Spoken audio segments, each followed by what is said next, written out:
चलो my dears,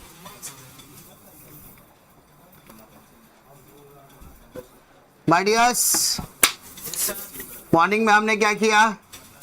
concept. ठीक है, जितने भी हमने कॉन्सेप्ट किए वो सब अगर अपने अच्छी तरीके से किया होगा तो वो आपके लिए बेनिफिशियल है। लेकिन महाराष्ट्र बोर्ड बोलता है कि 12वीं के बच्चे पिछले साल के बच्चों के ऐसे अच्छे हैं। ऐसा नहीं बोला, नहीं है, तुम लोग बहुत अच्छे हो। मतलब जब पिछला सिलेबस आया था तो पिछले सिलेबस में लिखना ज्यादा होता था और मार्क्स कैप्चरिंग के लिए बच्चों को बहुत ज्यादा स्ट्रगल करना पड़ता था। लेकिन जब से सितंबर 2021 से जो बोर्ड की नई शुरुआत हुई है, क्योंकि पहला जब सिलेबस चेंज हुआ तो सिलेबस चेंज होने के बाद 12th के स्टूडेंट को किस तरीके से पास किया जाए, तो सबसे बड़ा टैकल वही है कि भाई बच्चे का परसेंटेज बढ़ना चाहिए, कैसे बढ़ाया जाए।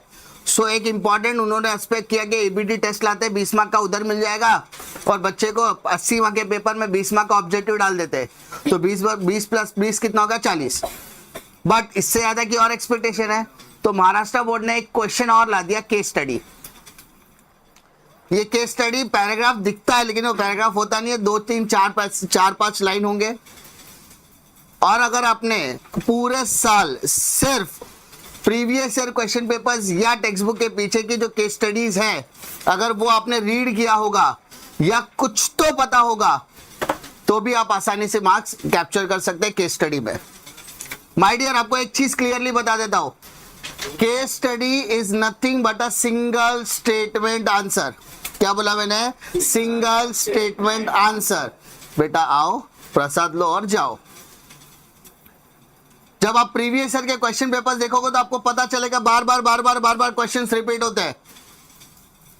इसीलिए केस स्टडी में समझना बहुत ज्यादा जरूरी है रादर देन बाहेडिंग। यहां पे आपको बहुत बड़े बड़े एक्सप्लेनेशन नहीं दे रहा कि planning, coordinating, staffing, directing, warehousing, transportation, management, principle of management, functions of management, marketing, selling, social responsibility, business ethics, कुछ भी एक्सप्लेन नहीं करना है।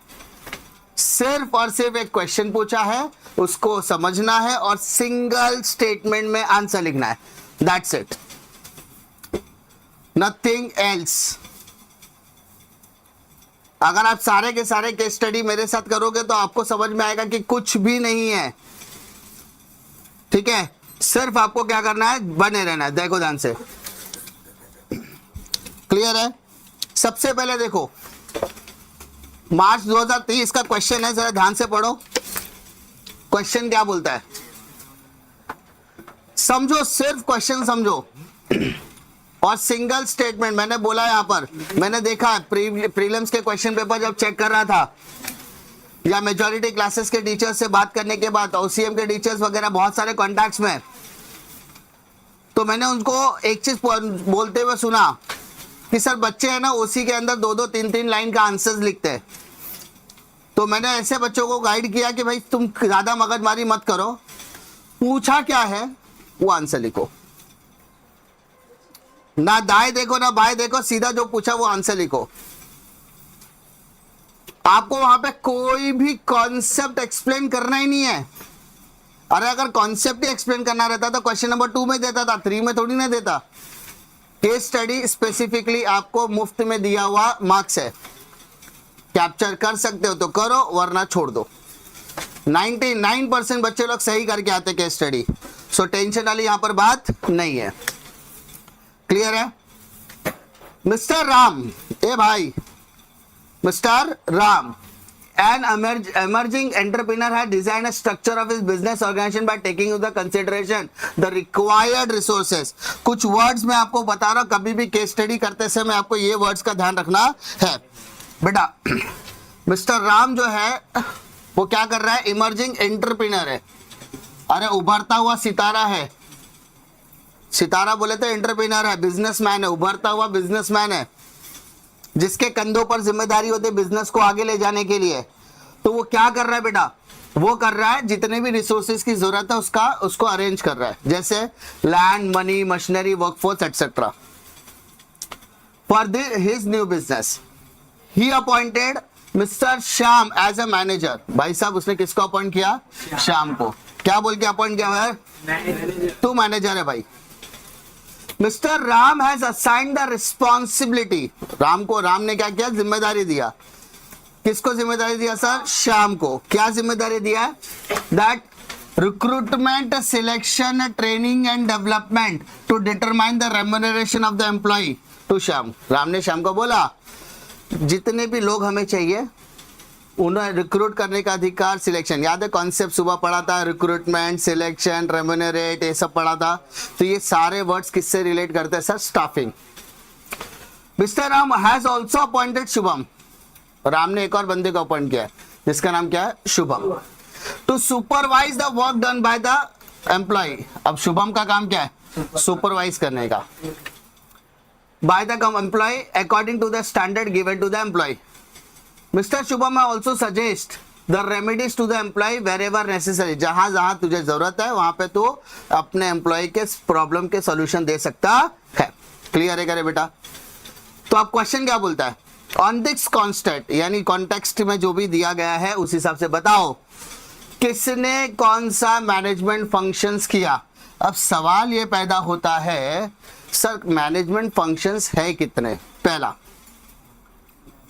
Planning, organising, directing, coordinating, controlling and staffing. सुना है? ये 6 फंक्शंस होता है, इसमें से एक एक सबको लगेगा।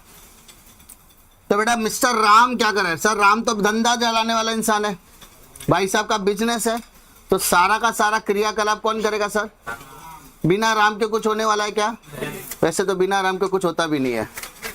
पेपर भी अपना राम भरोसे, पढ़ाई जो पढ़ाई नहीं करता उनके लिए राम भरोसे, जो पढ़ाई करता वो अच्छे से करके जाता है। ठीक है, फिलहाल राम अपना धंधा चला रहा है, बोले तो बिजनेस कर रहा है मतलब वो एंटरप्रेन्योर मतलब वो प्लानिंग करेगा। क्या करेगा? श्याम क्या कर रहा है सर? श्याम का काम है कि भाई तू रिक्रूटमेंट करेगा, सिलेक्शन करेगा, सब कुछ करेगा। तो जब रिक्रूटमेंट की बात आई, लोगों को हायर करने की बात आई, लोगों को काम पे रखने की बात आई, सिलेक्शन करने का काम आया, इसका मतलब श्याम क्या करेगा सर? स्टाफिंग करेगा। और शुभम का काम क्या है सर? सुपरवाइज करना है। सुपरवाइज करना मतलब वो लोगों को क्या करेगा? कंट्रोल या कोऑर्डिनेट करने का काम करेगा, कोऑर्डिनेटिंग या फिर control. Shubham has to also suggest the remedies, यानी उनको बताएगा कि भाई तुझे ये करना है कि ये नहीं करना है। अरे क्लियर है क्या? तो सबसे पहले अपन क्या करेंगे सर? देखो अपने को सिर्फ ये बताना है किसको क्या फंक्शन करना है। मैंने अभी भी बताया, वापस बताया बेटा, case study single statement answer होना चाहिए। कितना? Single statement. हार्डली ये कभी कभी 2 लाइन में जाएगा, लेकिन 99% ये क्या रहेगा? Single statement. अरे समझा? अरे है ना? So Ram perform the functions of planning and organizing. ये रिक्वायर्ड रिसोर्सेस को साथ में ला रहे हैं ना, तो प्लानिंग लिखा तो भी पूरा 1 मार्क मिलेगा, प्लानिंग एंड ऑर्गेनाइजिंग लिखा तो भी पूरा 1 मार्क मिलेगा, और सिर्फ ऑर्गेनाइजिंग लिखा तो भी पूरा 1 मार्क मिलेगा। समझा? प्लानिंग लिखा तो भी 1 मार्क मिलेगा, ऑर्गेनाइजिंग लिखा तो भी 1 मार्क मिलेगा, दोनों लिखा तो भी 1 मार्क मिलेगा। क्लियर है क्या बेटा? श्याम क्या कर रहा है सर? स्टाफिंग। मैंने अभी बताया। Shubham is performing the functions of controlling. मैंने बताया कंट्रोलिंग लिखा तो भी 1 मार्क मिलेगा, लोगों के साथ वो कोऑर्डिनेट करेगा, लोगों को गाइड करेगा। ठीक है, तो कोऑर्डिनेटिंग भी हो सकता है, तो स्पेसिफिक आंसर कंट्रोलिंग या कोऑर्डिनेटिंग होना चाहिए। तो दोनों में से एक, ये दोनों लिखा तो भी आपको पूरे मार्क्स मिलेंगे। खत्म। एक सेंटेंस लिखने के लिए 1 मिनट, 2 मिनट रीड करने के लिए लगा, यानी सिर्फ 5 मिनट के अंदर आप आसानी से 3 नंबर लेकर जा सकते हैं। अरे यस और नो? 20 मार्क के ऑब्जेक्टिव्स के लिए 20 मिनट, 10 मार्क ऐड कर दो, यानी आधे घंटे के अंदर 26 मार्क का क्रियाकलाप करके आप घर पे आ सकते हो। नहीं सर उधर बैठना बोलते, कंपल्सरी बोलते सर, पूरा 3 घंटा बैठने का। तो फिर थोड़ा पढ़ के जा, कुछ तो लिखेगा।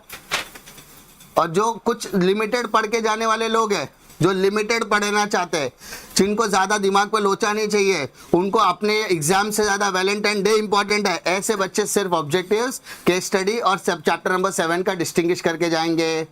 ठीक है, 30 नंबर, बस ज्यादा की लालच नहीं है। अपने को खाली ये सोचा 3 घंटे बाद अपने साथ क्या होगा। क्लियर है? तो जो लिमिटेड पढ़ के जाना चाहिए वो सिर्फ इतना ही पढ़ो, लेकिन जिसको ज्यादा मार्क्स चाहिए वो सब कुछ पढ़ो। ठीक है? अरे क्लियर है? कह रहे बेटा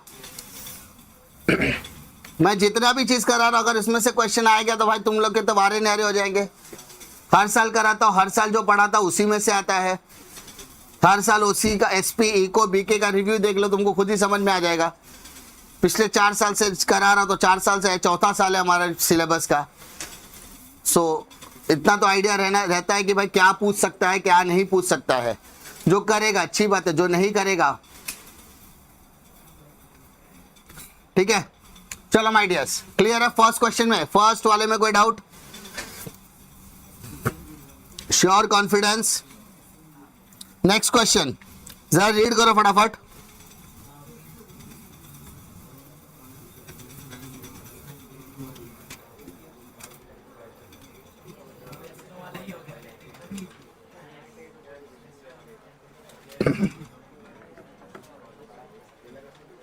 हो रहा है क्या बेटा? ए, मस्त क्वेश्चन है सर, चालू होते ही खत्म। जैसी तुम्हारी शक्ल वैसा ये क्वेश्चन, चिंदी है ना। Amit is a businessman. Amit क्या है सर? बिजनेसमैन है। इसके पास खुद की फैक्ट्री है, एक पुणे में, दूसरा नासिक में। He lives in Pune. कहाँ रहता है वो? पुणे में, विथ हिज वाइफ, अपनी बीवी के साथ, एंड 2 चिल्ड्रन, डॉटर्स, 2 लड़कियां भी उसे, एक की उम्र 5 साल, एक की उम्र 8 साल। ठीक है? कोई पाप क्या करे बेटा इसने? क्लियर है ना? एक दिन ऐसा, एक तुमको मजेदार किस्सा सुनाता हूं। मैंने लास्ट ईयर की बैच को कहा कि बेटा जरा सेंटेंस पढ़, तो एक ने रीड किया, mister Amit is a businessman, he has his own factory in Pune and Nashik, he lives in a Pune with his 2 wives, age 5 years and 8 years। पहले तो मेरे को मेरे कानों पे विश्वास नहीं हुआ। बाद में उसको मैंने पूछा, बेटा क्या पढ़ा तूने? बोला सर जो लिखा वही पढ़ा।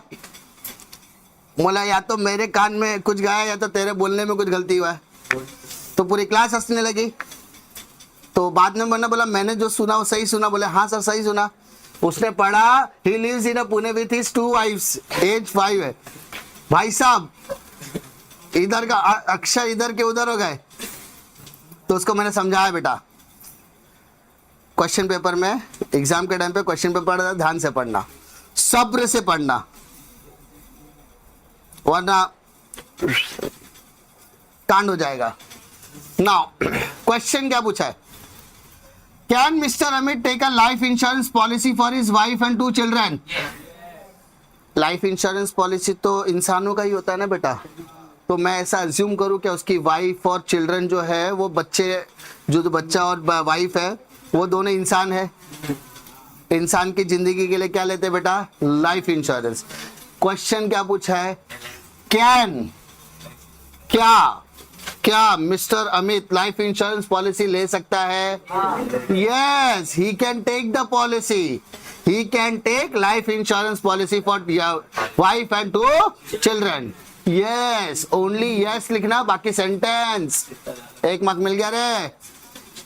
अब वो कोई बच्चा life insurance policy is a policy which is taken for a life of a person. पूछा था क्या बे? Nonsense. Can mister take a marine insurance? भाई इसको क्या मरीना की याद आ रही है? इसको कोई पानी पिलाओ। इधर क्या पानी वानी दिख रहा है क्या तेरे को? समंदर दिख रहा है क्या? हाँ मैं मानता हूं कि इसकी वाइफ होगी, 7 समंदर पार की कसमें खाई होगी, लेकिन उसका मरीना से क्या लेना देना? तो क्या? हाँ मैं बोल रहा हूँ मरीना मतलब मरीना। ठीक है। हाँ मरीना याद है तो मरीन कब आता है सर? जब समंदर का खतरा है। क्या रे भाई, वाइफ को समंदर में लेके गया क्या? बच्चों को बोला क्या स्काई डाइविंग करवाऊंगा? सर बोट डाइव, ये वाटर डाइविंग होता है क्या, स्काई डाइविंग? भाई क्वेश्चन भी कुछ भी पूछा तो आंसर भी कुछ भी बोलेगा। तो can he take the marine insurance policy? No, he can not take the marine insurance policy. ठीक है, अब पूछा क्या फैक्ट्री के लिए? ओ सर फैक्ट्री के लिए, फैक्ट्री पानी में थोड़ी ना है, फैक्ट्री किधर है? जमीन पे ना, जमीन के लिए मरीन इंश्योरेंस नहीं होता है। अरे यस और no? So no, he can not take the marine insurance. अरे बात समझ में आ रही है बेटा? लास्ट क्वेश्चन, क्या which type of insurance should mister Amit take the protecting his factory from due to? आग लगी तो कौन सी पॉलिसी लेगा? अरे बस काम फेट, मामला फेट। अरे समझा क्या रे बेटा? तो सेंटेंस क्या लिखेगा? Yes mister Amit can take the whole life policy, सीधा लिख, yes mister Amit can take the life insurance policy for his wife and 2 children, full stop, खत्म। Second, no he can not take the marine insurance policy for his factory, खत्म। Third, fire insurance, which type of insurance should be, तो Mr. Amit should take the protecting his factory from the loss due to fire is fire insurance। समझा? कौन सी policy ले सकता है? Fire insurance policy. अरे clear है क्या रे बेटा? अरे हाँ है ना? क्लियर है? श्योर, कॉन्फिडेंस, लॉक किया जाए बेटा? अरे हाँ है ना? नेक्स्ट क्वेश्चन,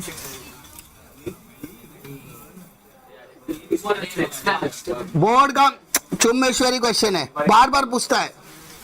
अभी कभी कभी क्या होता है, मैं बोर्ड ऐसा पेपर टाइप करता है, अरे यार कुछ याद नहीं आ रहा, क्या करो, एक काम करो, समर्थ को वापस लेके आता है। अब समर्थ हटाओ, वेद लगाओ, अलग अलग क्वेश्चन पूछा जाएगा सेम तरीके के कॉन्सेप्ट पर। ठीक है, चलो my dears, mister Atharva made his payment by cheque at the same time Mr. Samath made his payment by fund transfer। दो लोग हैं, एक का नाम क्या है सर? अथर्व, एक का नाम क्या है? समर्थ। अथर्व जरा स्लो है, समर्थ थोड़ा फास्ट है ना? अथर्व स्लो है क्योंकि वो पेमेंट किससे कर रहा है? चेक से। और समर्थ थोड़ा फास्ट है, वो पेमेंट किससे कर रहा है? अच्छा बिजनेसमैन कौन है बताओ? गलत, अथर्व। उसने बोला पेमेंट अभी आज चेक दूंगा, ये आज जाएगा, कल और बैंक में डालेगा, परसों पेमेंट होएगा, 2 दिन पैसा इस्तेमाल करूंगा ना।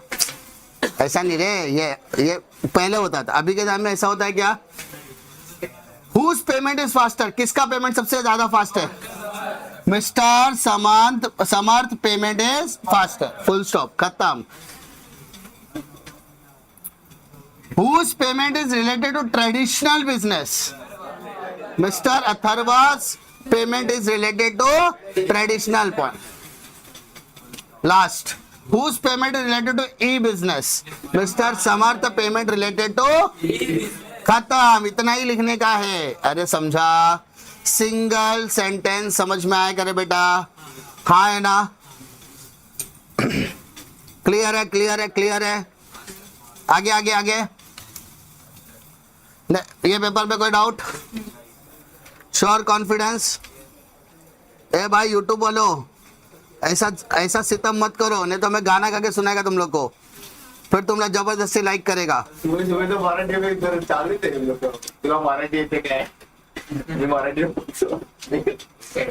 सुबह सुबह निब्बा निब्बी के गाना आया था, इसके ऐसे में रिप्लाई नहीं दे रहा था। अभी थोड़ा पढ़ने वाले बच्चे भी आए, महावीर का नंबर मांग रहे थे, तो नोट डाउन करो नंबर, जिसको महावीर का नंबर चाहिए।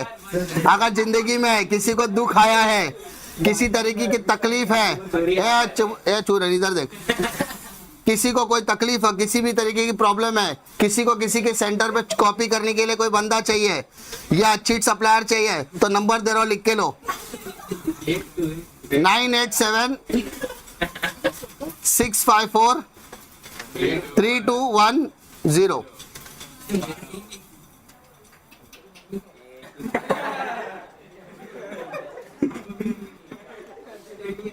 ठीक है, एक बच्चा बोला सर 9 नंबर है, तो क्या तेरे को असली नंबर देगा क्या? पागल है क्या?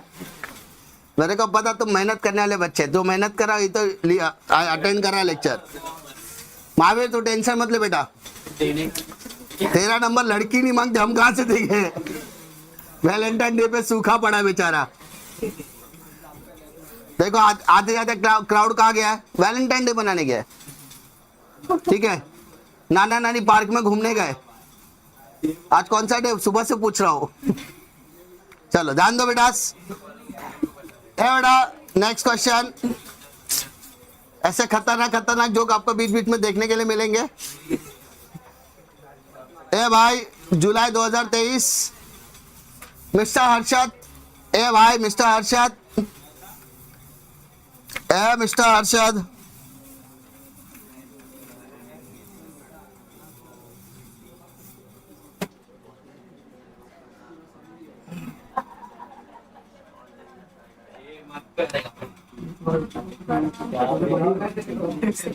चल भाई।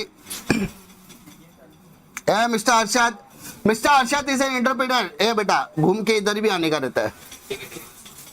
Mister Harshad is an interpreter engaged in the production of eco-friendly utensils, both male and female workers working in the factory.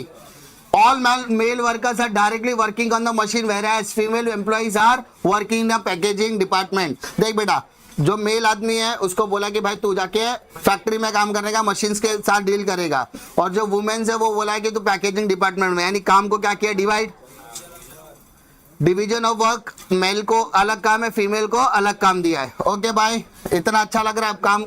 Mister Sharat is a working as a finance manager, while Mrs. Naina is working as a HR manager. Naina के कहाँ काम करिए? HR, Human Resource Manager. Who is responsible for recruiting employees in the factory? बताओ कि employ को recruit करने की जिम्मेदारी किसके हाथ में है? ठीक है नैना। क्वेश्चन क्या पूछा बेटा? Which principle of management is involved in the above case? Principle of division of labor. Division of labor या division of work? PDOW या DOL? Division of work या division of labor बोलेंगे इसको। अरे क्लियर है क्या? What is the designation of Naina in the organization? क्या किस पौधे पे काम कर रही है बेटा वो? HR manager. HR manager. Who is responsible for overall planning? जो मालिक होगा वही बेटा प्लानिंग के लिए कोई जिम्मेदार होने वाला है। अरे यस नो बेटा, अरे यस नो, अरे क्लियर है? So in this case principal division of work, designation human resource manager, HR manager लिखा तो भी पूरा मार्क्स है, मार्क्स कटने वाला नहीं है बेटा।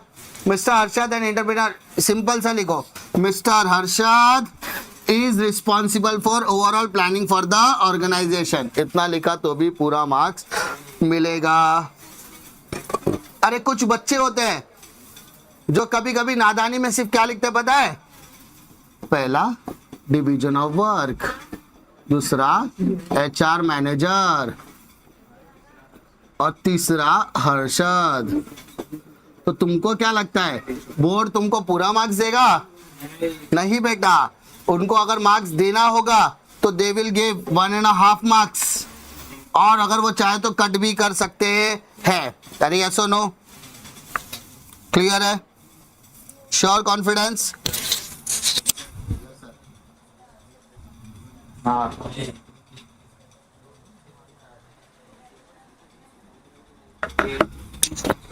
ठीक है, अरे क्लियर है?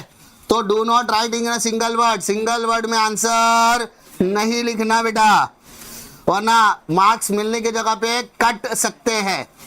या तो आपको पूरा 0 मिलेगा या तो 1.5 मिलेगा, यानी आधा आधा आधा कट जाएगा। देखो बेटा, कभी है ना, मुझे 2 चीजों से सख्त नफरत है। एक होता है गलती। अब गलती कौन सी करते हैं? अगर आपने ब्रीफ आंसर छोड़ दिया ना बेटा, उतना बुरा नहीं लगता है, लेकिन अगर आप छोटे छोटे क्वेश्चंस पर गलतियां करते हो ना, जिसको हम सिली मिस्टेक बोलते हैं, वो बहुत बुरा लगता है। उससे सिली मिस्टेक बहुत बुरा लगता है, क्योंकि ये आपके ऐसे मार्क्स होते हैं जो आपको मिलना चाहिए था, लेकिन आपकी नादानी, आपकी बेवकूफी के ऐसे नंबर कट रहे, तो वो गलत बात है। समझा? गलती करना कोई बुरी बात नहीं है, लेकिन silly mistake is the worst thing. सबसे बुरी चीज सिली मिस्टेक होती है। क्लियर है बेटा? Next, Jagan is a salaried person. Jagan कौन है सर? सैलरीड पर्सन है। He wants to take the policy for his 2 children which assure them a protection as well as complete their financial need once they become a major by age। Jagan बोल रहा है मैं salaried person हूं, मैं अपने बच्चे के लिए क्या करना चाहता हूं? पॉलिसी लेना चाहता हूं।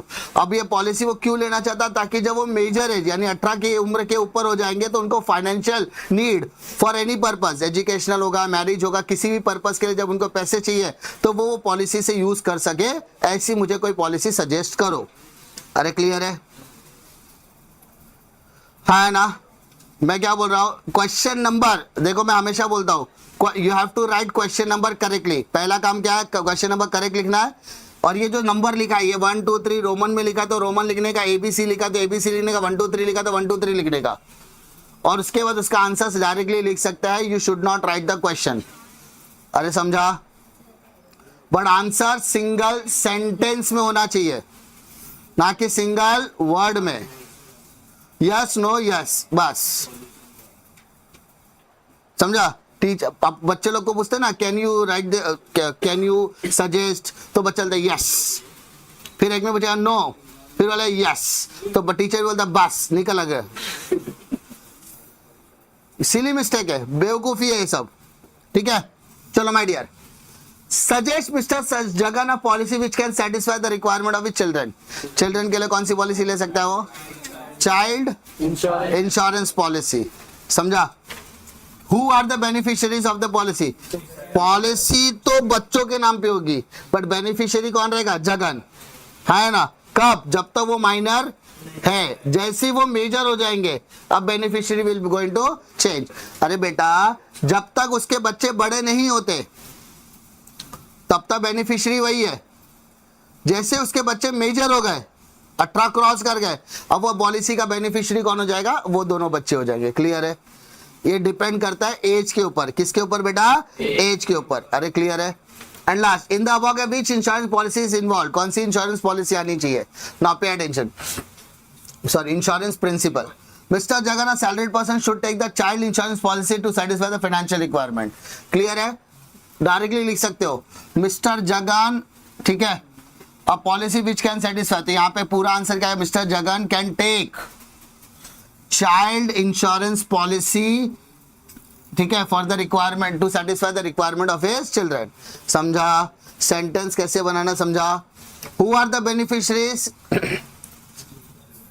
अभी यहाँ पे सीधा सीधा बोला कि 18 मेजर एज के बाद, तो in the child insurance policy children of the insured person are the beneficiary, यानी बच्चे उसके बेनिफिशियरी होने वाले हैं। अरे समझा? अज्यूम कि ये बेनिफिशियरी कौन से एज के बारे में बात कर रहा है सर? मेजर एज, 18 के बाद के बेनिफिशियरी की बात कर रहा है। और थर्ड, कौन सा प्रिंसिपल इंश्योरेंस लग रहा है sir? Insurable interest. Sir insurable interest क्या होता है? चाइल्ड इंश्योरेंस पॉलिसी में बच्चे की जिंदगी, बच्चा ही इंश्योरेबल इंटरेस्ट है। सब्जेक्ट मैटर क्या है उधर? चिल्ड्रन। मानो एग्जाम्पल दे रहा हूं, मानो एग्जाम्पल, ये मिस्टर जगन है। अब जगन है और ये बाजू में उसका बेटा मगन है। ठीक है, ध्यान से सुना। मिस्टर जगन ने अपने बेटे मगन के लिए क्या लिया? इंश्योरेंस लिया जब वो छोटा था। अब मगन कुछ ज्यादा बड़ा हो गया, शादी करने लायक हो गया। अब मगन के शादी तो कर लिया लेकिन उसके बच्चे नहीं है, तो क्या वो चाइल्ड इंश्योरेंस पॉलिसी ले सकता है? अरे जिसके बच्चे नहीं हो चाइल्ड इंश्योरेंस पॉलिसी लेगा क्या? मतलब सब्जेक्ट मैटर तो होना चाहिए। जिसके पास गाड़ी नहीं हो कार इंश्योरेंस लेगा, जिसके पास बाइक नहीं हो बाइक इंश्योरेंस लेगा? पॉसिबल ही नहीं है। तो सब्जेक्ट मैटर आपके पास होना जरूरी है। अरे समझा क्या? तो which insurable interest is involve. Insurable interest मतलब सब्जेक्ट मैटर होना चाहिए। पॉलिसी लेते समय अगर कोई तुम एजेंट को बोलेगे कि भाई मेरे को मेरे बेटे के लिए क्या लेना? इंश्योरेंस, तो वो पूछेगा ठीक है सर मैं आता हूँ। वो आने के बाद आपको सब कुछ डिटेल मांगेगा और डिटेल में सबसे पहला डिटेल मांगेगा बेटे का नाम क्या है। अरे वो बेटा है नहीं, बेटा भी 3 साल बाद आएगा। तो बेटा आने से पहले तो काय का पॉलिसी? इंश्योरेबल इंटरेस्ट में सब्जेक्ट मैटर होना जरूरी है। अरे क्लियर है? करे बेटा, क्लियर है? Next, a vehicle manufacturing company has adopted the following practices. बेटा एक व्हीकल कंपनी है, वो क्या क्या कर रही है देखो। Only those component will be use by the company which are environment friendly. अच्छा मतलब वो वही प्रोडक्ट का इस्तेमाल करेगी, वही कंपोनेंट का इस्तेमाल करेगी जो इन्वायरमेंट फ्रेंडली होने वाले। अच्छा काम है कि बुरा काम है? अच्छा। There will be discharge of harmful waste only after the proper treatment. किसी भी तरीके का केमिकल होगा या कोई धुआं होगा तो उसको आफ्टर प्रॉपर ट्रीटमेंट उसको डिस्चार्ज करने वाले हैं। And pollution level of every vehicle will be maintain as per the international standards. International standard के हिसाब से वो सारी की सारी चीजें मेंटेन करेंगे। अच्छी बात है कि बुरी बात है? अब अच्छी बात है तो यहाँ पे ध्यान देने वाली बात क्या है? About business organization follow social response toward which interest group.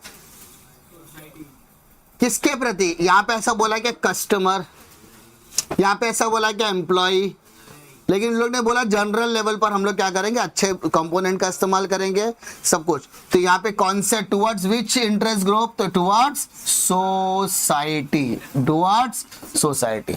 अरे बात समझ में आ रहा है बेटा? क्लियर है? What kind of a pollution should business organization avoid? कौन से टाइप के पॉल्यूशन को वो अवॉइड कर रहे हैं? तो यहाँ पे pollution level of every vehicle मालूम है? गाड़ी कौन सा धुआं फेंक रही है कि लिक्विड फेंक रही है? धुआं बोले तो एयर पॉल्यूशन। अरे समझा? किसी की हाँ नॉइस पॉल्यूशन, तो नॉइस के लिए क्या बोला है? क्या आवाज तो करेगी? तू अभी फटफट लेके घूमेगा तो मैं क्या करूं? तो यहाँ पे कौन से टाइप का सर? Air pollution. और what kind of a message do they want to convey? कौन सा मैसेज वो देना चाहते हैं? समझा? कि बिजनेस हमारे बीइंग अ बिजनेसमैन या being a business we should take the responsibility towards our society या सोसाइटल ग्रुप। सोसाइटल ग्रुप के प्रति जिम्मेदारी लेना हमारा परम कर्तव्य होना चाहिए। ठीक है? पहला, a business organization follow the social responsibility towards society for protection of environment। अगर सिर्फ सोसाइटी तक लिखा तो भी तुझे पूरा मार्क्स मिलेगा। अरे यस और नो बेटा? What kind of a pollution? तो they want to avoid air pollution। अरे यस और no? And last, what kind of a message? So they want to convey the message that business should committed to protect the environment and should not create imbalance in nature।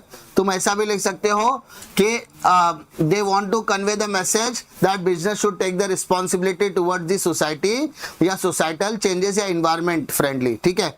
या they are very committed to use environmental friendly product to save the nature। ऐसा लिखा तो भी चलेगा। अरे clear है? हाँ है ना? पक्का? श्योर? कॉन्फिडेंस लॉक किया जाए?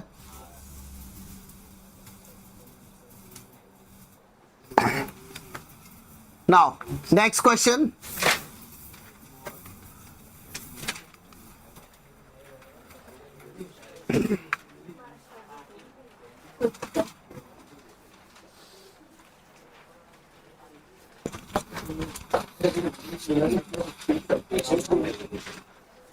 क्लियर है? Next. Oh my dears, in ABC company, ए भाई ABC company, mister Patil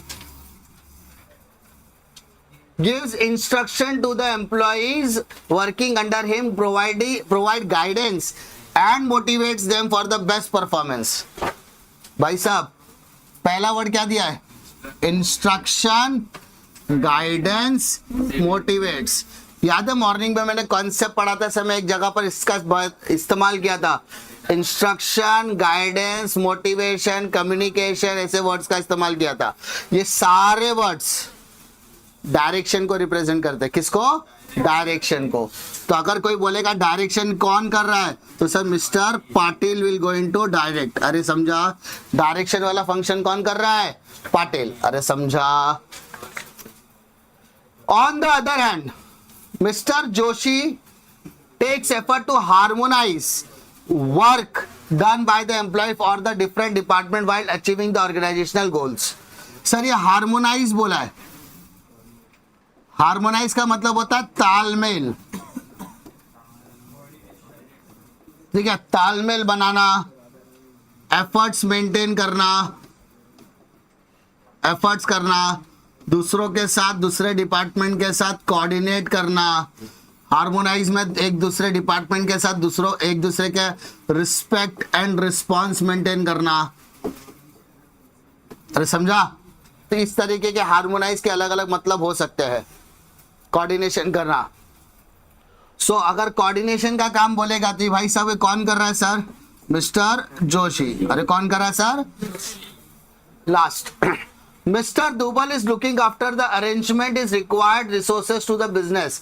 mister Dubal का काम क्या है? बिजनेस को किन किन चीजों की जरूरत है वो सारी चीजें अरेंज कर कर देना। तो सर ऑर्गेनाइजेशन का काम कौन कर रहा है सर? मिस्टर दुबल। क्लियर है बेटा?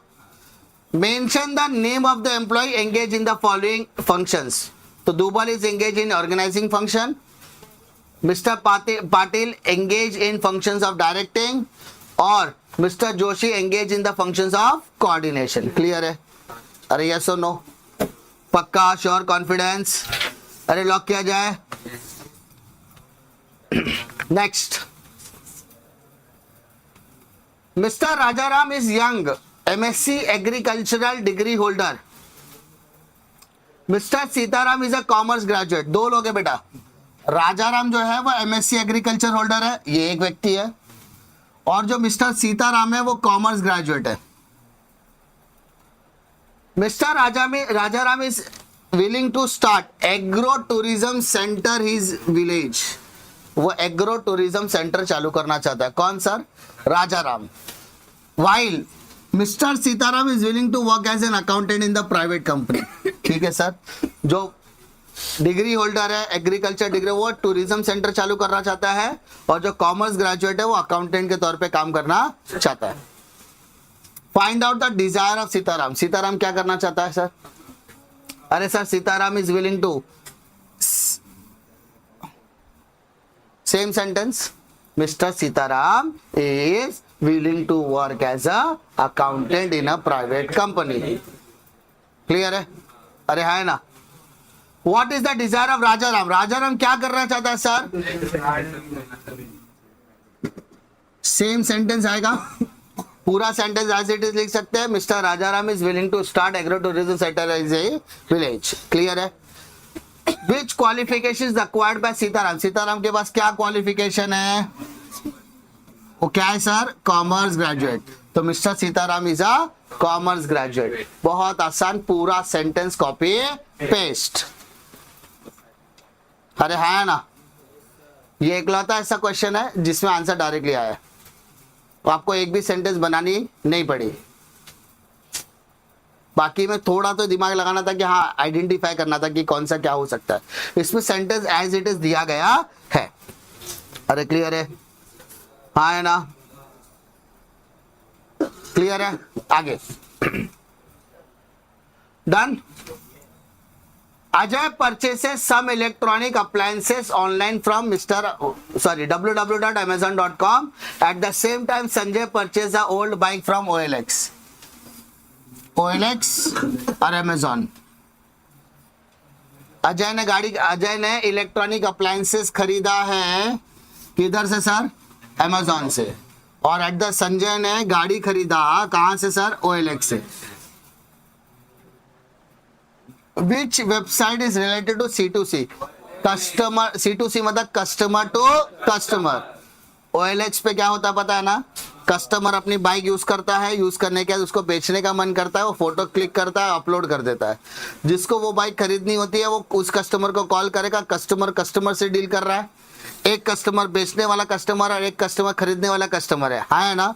तो इसको क्या बोलेंगे? विच वेबसाइट, कौन सी वेबसाइट? OLX.com। OLX नहीं लिखना है, OLX.com website is related to C2C. Which website is related to B2C?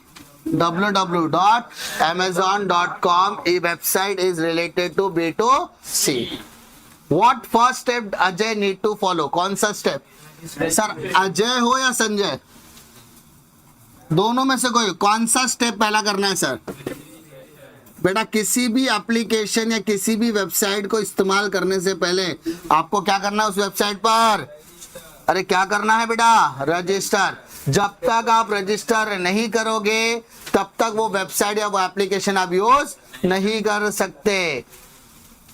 Clear है?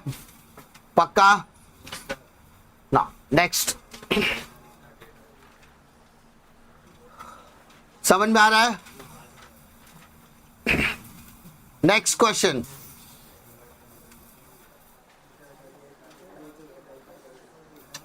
ठीक है? कभी कभी ऐसा होता है, इतने साल के एक्सपीरियंस से दो चीजें तो कितनी क्लियर है। कभी कभी ऐसा होता है कि हमको कुछ चीजें आती है और हम वो चीजें एंड टाइम तक रिवीजन नहीं करते और एग्जाम के टाइम पर वहीं जाके फंस जाते हैं। जैसे एग्जाम्पल देता हूं, नॉर्मली 90% बच्चे क्या करते हैं, जो toppers, I am not talking about toppers, जो टॉपर होते हैं ना, वो ऑब्जेक्टिव क्वेश्चन नंबर 1 से लेके क्वेश्चन नंबर 7-8 तक प्रिपेयर करके जाते हैं। एग्जाम के दिन उठकर ऑब्जेक्टिव्स तक पढ़ते हैं, बिकॉज दे नो उनका मार्क्स जाएगा तो ऑब्जेक्टिव्स में जाएगा। और जो नीचे, जो लोअर या एवरेज के नीचे वाला जो बच्चा होता है ना, बैक बेंचर, वो पास होने का सोचता है, तो वो ऑब्जेक्टिव्स करता है, केस स्टडी करता है। फंसता कौन है मालूम है? ये एवरेज वाला, जिसको लगता है ऑब्जेक्टिव तो नल्ला है, पूरे क्लास में एक को भी पता रहेगा तो पूरा क्लास बता देगा, उसको ऐसा लगता है। और दूसरा केस स्टडी, उसको अरे केस स्टडी सर आसान है, दूसरा पढ़ाओ, जस्टिफाई पढ़ाओ, लॉन्ग आंसर पढ़ाओ, शॉर्ट आंसर पढ़ाओ, क्या लेके जाने का वो बताओ। और वो क्या करेगा, ये सब छोटे छोटे क्वेश्चन पे ध्यान नहीं देता है। एग्जाम में अगर स्ट्रिक्टनेस आ गया, जैसा कि इस साल देखने को मिल रहा है, बहुत सारे सेंटर में रोज कोई ना कोई सेंटर ब्लैकलिस्ट हो रहा है, हिलने को भी नहीं मिल रहा है। कहीं कहीं पे तो पूरा का पूरा कॉलेज का स्टाफ चेंज हो रहा है। ए कॉलेज का सेंटर स्टाफ बी में जा रहा है, बी वाला सी में जा रहा है, सी वाला बी में आ रहा है, पूरा स्टाफ। तो आपको मान लो वहां पे कहीं पर 1% भी अगर मूवमेंट नहीं मिला तो ये सारे क्वेश्चंस ही आपको कॉन्फिडेंस और मार्क्स दोनों दिलाएंगे कि भाई तू पास है। ब्रीफ आंसर, शॉर्ट आंसर, मैंने कहां बना, मैंने मना किया क्या मैं नहीं करा रहा हूं? मैं तो करा रहा हूं। मैं तो ऑब्जेक्ट, मैंने शेड्यूल भी सेंड किया, ओसीएम का मैंने प्रॉपर शेड्यूल दिया है। उस शेड्यूल के हिसाब से सुबह हमने कॉन्सेप्ट किया, अभी जाके स्टडी, शाम को हम पे वापस से मुलाकात होगी, तो उसमें हम लोग क्या करेंगे, डिस्टिंग्विश करने वाले हैं ना। कराने वाला मैं सब हूं, टेंशन नहीं लेने का, खाली एक सेशन से दूसरे सेशन में आते समय पुराना करके आने का। ठीक है, चलो माय डियर्स आगे देखते हैं। Mister Harshali has started new business 2 years ago। Harshali ने 2 साल पहले ना एक बिजनेस चालू किया। Her customer are located in different parts of the country and hence they are directly depositing bill amount in her business account. उसके जो कस्टमर्स है पूरे दुनिया से, पूरे इंडिया से ऑपरेट करते हैं। तो उसने क्या बोला है कि उसके जो कस्टमर्स है वो सीधा उसके बैंक अकाउंट में पैसे डालते हैं। At the same time she used to pay various payment from his account only. और वो सारा पेमेंट भी किधर से कर रही है? उसी अकाउंट से कर रही है। नाउ पे अटेंशन, क्वेश्चन क्या बोला है? Identify the type of account maintain by Harshali. Sir business के लिए कौन सा अकाउंट सजेस्टेड है? Current account. तो but obviously miss Harshali current account ही ऑपरेट कर रही होगी। करंट अकाउंट का एक एडवांटेज बताता हूं, ओवरड्राफ्ट उसका एडवांटेज नहीं है। और क्या? करंट अकाउंट का एक एडवांटेज बताओ जो इसमें बताने की कोशिश किया है।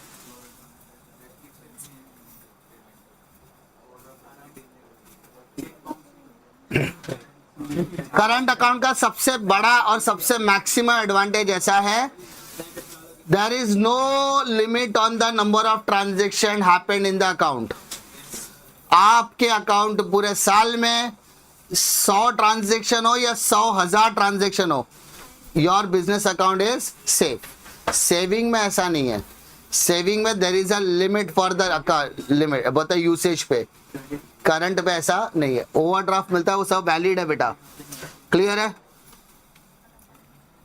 Suggest any one modern way of money transfer to miss Harshali. Modern way of payment कैसा है? RTGS real time gross settlement, NEFT, RTGS, ये दो इंपॉर्टेंट है। और UPI पेमेंट भी आप लिख सकते हो, बट स्लैश करके 2-3 पेमेंट है। NEFT मतलब national electronic fund transfer, RTGS real time gross settlement. आपके टेक्स्ट बुक में यही दो है तो यही दो लिखना। हाँ, फुल फॉर्म लिखा तो वेरी गुड है, नहीं याद रहा, याद है तो लिखना। RTGS और NEFT का फुल फॉर्म याद है तो ही लिखना, वरना NEFT RTGS लिख के ना मार्क्स तो उतना ही मिलने वाला है। अरे समझा? अरे क्लियर है? पक्का?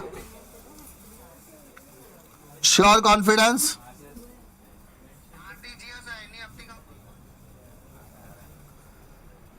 Mention the facility she get on the business account to meet her working capital requirement. Working capital requirement के उसको कौन सा बेनिफिट मिलेगा? अब जो आप बोल रहे थे वो वाला बेनिफिट मिलेगा। बैंक ओडी, ओवरड्राफ्ट, ओडी बोलते हैं, ओल्ड नहीं है वो, ठीक है। मैं हमेशा कहता हूं जिसको फुल फॉर्म आता है वो फुल फॉर्म लिखना, ब्रैकेट में NEFT।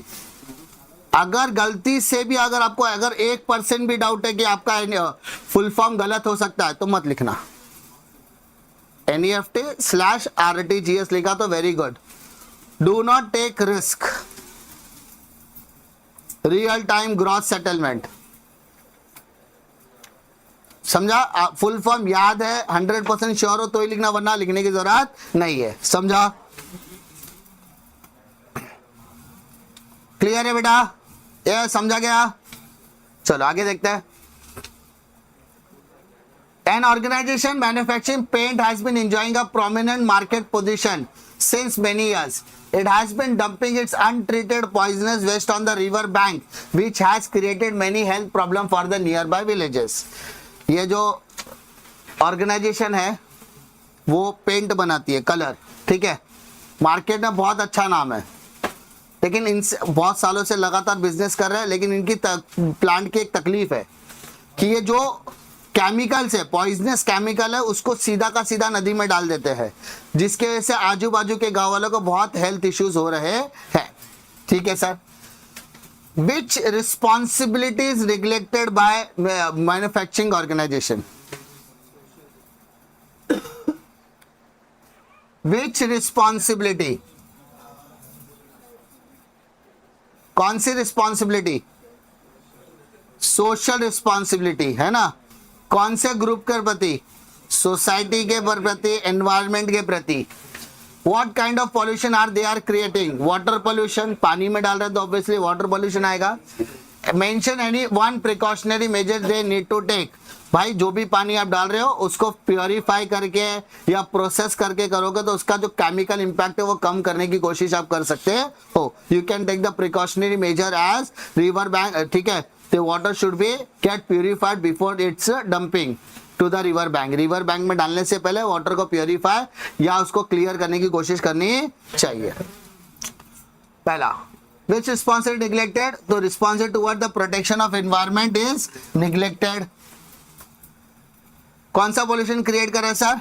Water pollution. डायरेक्टली लिखा तो भी चलेगा। What kind of pollution? तो water pollution they are creating, इतना लिखा तो भी चलेगा। Proper waste management technique, that is 4 R's। 4 R's पता है? रिड्यूस, रीयूज, रिसाइकल और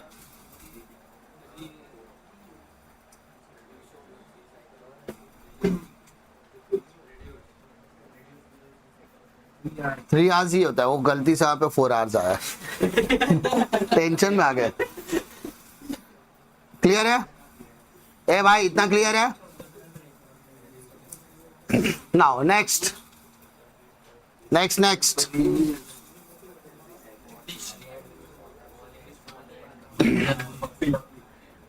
मिस्टर जगदीश, ए भाई जगदीश, ए भाई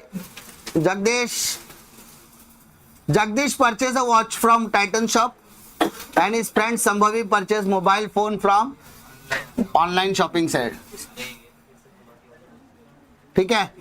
जगदीश जो है उसने टाइटन शॉप में जाकर घड़ी खरीदी और संभवी ने मोबाइल खरीदा उसके शॉपिंग साइट से। शॉपिंग साइट में कोई भी हो सकता है। बेटा क्वेश्चन ये पैदा होता है, who shops from traditional business? किसने? हु मतलब इंसान। तो जगदीश ट्रेडिशनल बिजनेस वाला है और ई बिजनेस वाला। Which shopping done by and who which business involve high risk? हो सकता है संभवी को फोन की आईफोन की जगह पे बाबा का फोन आए। Shambhavi purchase mobile from shopping site, तो हो सकता है कि उसने आईफोन ऑर्डर किया हो और उसको जब फोन मिला तो फोन ही था, लेकिन उसको खोलने का चल चाहिए चाहिए चाहिए, ऐसी साउंड भी आ सकते हैं। नहीं तो दिल में मेरे है दर्द डिस्को, ये सब गाने मालूम है ना। और ये तो माय नेम इज शीला वाला। हाँ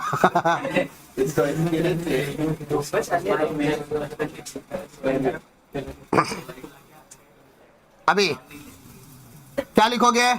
who shops from traditional business, तो purchase of watch by Jagdish from Titan shop is an example of traditional business. कोई पूछ रहा मेरे को सर लिखना कैसे, तो कब से क्या करा रहा हूं, आंसर्स के साथ करा रहा हूं बेटा। Which shopping is done through e-business? तो purchase of mobile shop by Sambhavi from online shopping site is an example of e-business. Which business involve high risk? तो e-business involves high risk। इतना लिखा तो भी चलेगा, या सेंटेंस पूरा लिखना है, अपनी क्रिएटिविटी का डालनी है तो डाल सकते हो उसमें, ठीक है। Because there is no direct contact between supplier and customer. Supplier और कस्टमर के बीच कोई कॉन्टैक्ट होता नहीं है। सिर्फ वही होगा कि आपका टाइम भी जाएगा, डिलीवरी टाइम जाएगा, चेक करने का, तो रिटर्न करने के लिए फिर टाइम जाएगा, फिर नया सामान आने का, वो time, it's a time consuming process. समझा? नेक्स्ट आएगा बेटा, ये सेम टाइप का क्वेश्चन हमने ऑलरेडी किया हुआ है, याद है कि नहीं?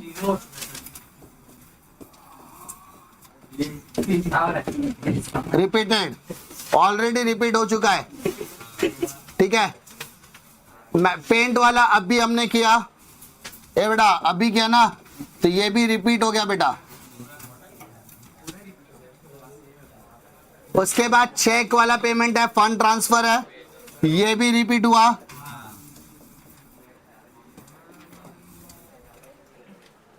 उसके बाद ये भी रिपीट हुआ है ना।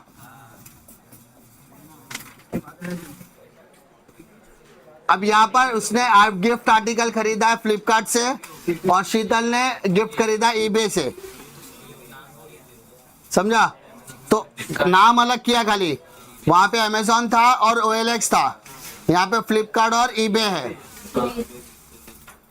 तो अमेजॉन C2C में आएगा कि B2C में आएगा? और कस्टमर वाला OLX और ईबे किधर आएगा? C2C में आएगा। अब बताओ कौन सा पहला स्टेप करना है sir? Registration. Same question repeat हुआ है। Next, Yashwant company limited is providing facility for their female staff like day care centre for kids and work from home facility. औरतों को क्या बोल रहा है कि भाई आप अपने साथ अपने बच्चों को भी लेकर आ सकते हो, यहाँ पे आप काम करो, आपका बच्चे को संभालने के लिए हम लोग अलग से एक विंग बना देंगे, आपका बच्चा वहां पर खेलता रहेगा, आप उसकी देखभाल भी करते रहना और यहाँ पर काम भी करते रहना। या दूसरा ऑप्शन है वर्क फ्रॉम होम कर सकते हैं। Management takes the suggestion while taking the decision. Management क्या बोलता है, जब भी कोई इंपॉर्टेंट डिसीजन लेना होगा तो हम आपसे सजेशन लेंगे through their members of trade union. अब सवाल ये पैदा होता है, by doing this they are following social responsibility towards which group? ए बेटा स्टाफ बोला है तो टुवर्ड्स विच ग्रुप? एम्प्लॉय के प्रति वो अपनी जिम्मेदारी समझ रहे हैं। What values they are presenting? They are presenting कि हम लोग एम्प्लॉय की डे केयर वगैरह, केयरिंग वगैरह करके उनको अपने हिसाब से कनेक्शंस बना सकते हैं एंड साथ ही साथ वो उनको हम डेडिकेटेड भी कर सकते हैं, ठीक है। By treating the staff with the dignity and respect the company for the social response towards the employ. पहला वाला हो गया। Yashwant company are the presenting social value by showing the cooperation to their female staff. And last, What kind of a responsibility? So management takes the employees' suggestion while taking the decision, even though the member of trade union. By doing this, management recognizes the right of employee to join trade union. The company also does not restrict the employee to for forming trade union. They follow social responsibility towards employee. इसमें उन लोगों ने पूरा elaboration किया है कि सबसे पहला चीज, जो बंदा ट्रेड यूनियन में जा रहा है उसके बारे में डिस्कशन करने का अधिकार तो भी उनसे पूछा जा रहा है, तो ट्रेड यूनियन वालों से नेगोशिएशन करने का सवाल ही पैदा नहीं हो रहा है, समझा? तो वो उनके प्रति जिम्मेदार है, किसके प्रति? एम्प्लॉय के प्रति, और उनको किसी भी तरीके का रेस्ट्रिक्शन नहीं दे रहे हैं। नेक्स्ट, फिर से ये क्वेश्चन जाना पहचाना लग रहा है? वापस से रिपीट हुआ क्वेश्चन है बेटा? अरे है ना? अब आपको समझ में आ रहा है कि पीवाईक्यू करना कितना जरूरी है। क्वेश्चंस बार बार रिपीट, किसी में तो तीनों के तीनों क्वेश्चन रिपीट हो रहे हैं। Now, Ashok visited a shop to buy a pair of 700 रुपए के शूज खरीदने के लिए वो गया। अरे गया कि नहीं गया? B2C का full form business to customer होता है। The salesman forced him to buy. The salesman forced him to buy the pair of bigger size shoes of ordinary company by claiming this size would be suitable to him. अब जो employee है उसने अशोक को बोला कि ये shoes आप खरीद लो, ये बड़े साइज का, तो क्या हुआ? आपके ऊपर सूट भी करेगा और आपको फिट भी होएगा, ऐसा बोल के उसको चिपका दिया। ठीक है। आफ्टर रीचिंग होम, घर पहुंचने के बाद उसने पाया कि ये जो शूज का साइज है वो बहुत बड़ा है। He complained about the shoes to the shopkeeper. Shopkeeper के पास उसने कंप्लेंट भी किया। It was denied by the shopkeeper to replace the shoes. उसने बोला शूज रिप्लेस होने वाला नहीं है। Now which right has been violated? तो पहला चीज, एक तो राइट टू चूज और दूसरा एक है राइट टू रिड्रेस। पहला चॉइस का अधिकार छीन लिया, ना मेरे को ये नहीं चाहिए, मुझे दूसरा दो, ये भी नेगोशिएट, ये भी नहीं हुआ। और दूसरा, जब कंप्लेंट देने गया तो कंप्लेंट लिया भी नहीं, सुना भी नहीं उसकी बात, तो इसको बोलते राइट टू रिड्रेस। अरे समझा? राइट टू चूज तो भी आंसर मार्क्स मिलेगा, राइट टू रिड्रेस लिखा तो भी पूरा मार्क्स मिलेगा, दोनों लिखा तो भी आपको पूरा मार्क्स मिलेगा। Is mister Ashok a buyer और अल्टीमेट कस्टमर? वो बायर है या अल्टीमेट कंज्यूमर है? ठीक है। और कंज्यूमर मतलब कंज्यूम करने वाला, यानी वो यूज कर रहा है क्या? नहीं, वो बायर है, फिलहाल वो खरीद के जा रहा है। Where can mister Ashok file a complaint? कहां पे कंप्लेंट कर सकता है? Ashok is both buyer and ultimate consumer. As a buyer he engage in a transaction to purchase the shoes. वो खरीद रहा है, साथ ही साथ वो घर पे जाके यूज भी कर रहा है ना, तो अल्टीमेट कंज्यूमर भी हुआ फिलहाल के लिए। यूज नहीं कर पाया उसकी बात अलग है।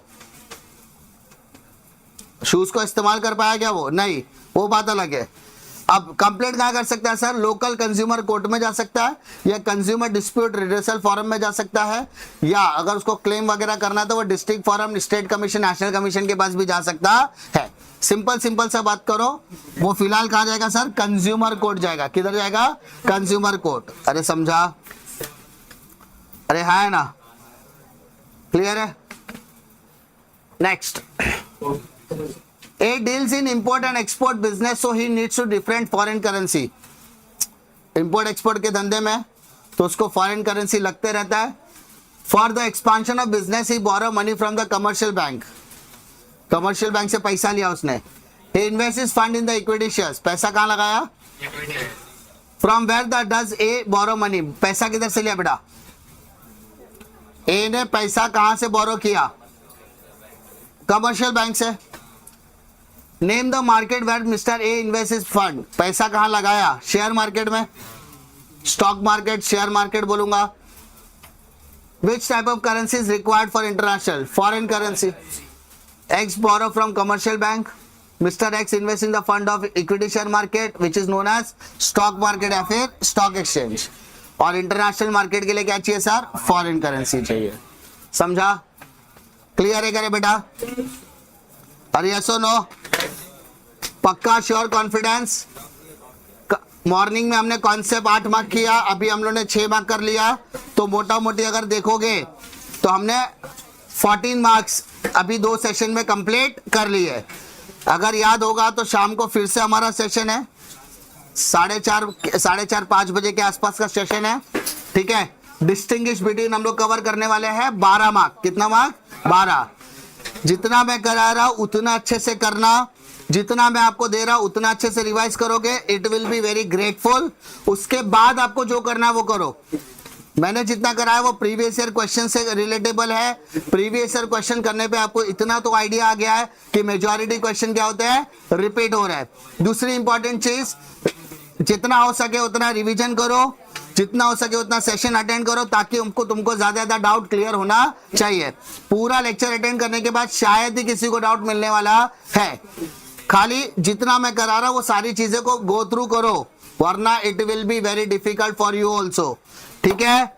श्योर कॉन्फिडेंस लॉक किया जाए, पक्का। शाम को सेम सेशन डिस्टिंग्विश बिटवीन का, क्लियर है बेटा? चलो बाय, टेक केयर।